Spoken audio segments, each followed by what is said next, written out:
Yeah, I was also a picky eater as a kid, definitely.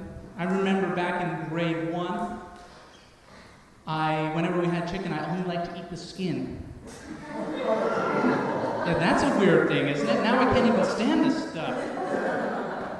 I used to play submarine with my French fries and the ketchup. Can't do that anymore. I can't even touch ketchup now. It's too sick just to look at it. But as a kid, there was a lot of times when there was something being served I didn't like. And you know what I did then? I took my plate, which was round, and I took my silverware and placed a big X on my plate. No food's getting here.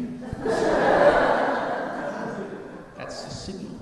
If it was something really bad I didn't like Spanish rice, I would flip the plate upside down and then put the X.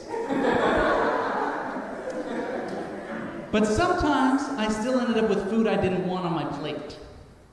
I don't know how they managed it, but they did. I wasn't looking, they flipped the plate, I don't know. It was on there and I was supposed to eat it, but I didn't want to. You've all heard this before, I want to throw out the food, and they're like, no, there's a starving kid in Africa that would want to eat that food. He can have it.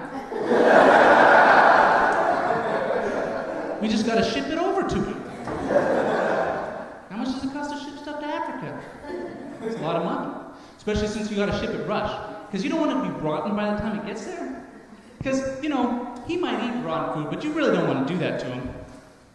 So it's really expensive. And I started thinking, how much does it cost to send food over there? Okay, so if I just saved the money from every dinner I didn't like, how long would it take to buy a plane ticket coming the other way?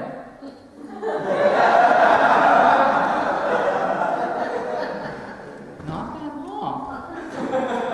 You see, another thing too is I never wanted to throw anything away, saved everything. I would grow out of my shoes,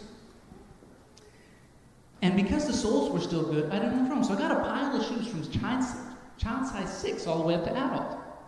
I was thinking maybe one day when I start to get old and start shrinking, I'll be able to fit my shoes again.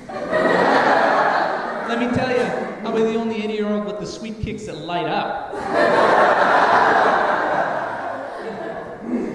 But really, so I was thinking, why don't we just fly an African kid here? He could live under the stairs in the closet. We give him all my leftover food.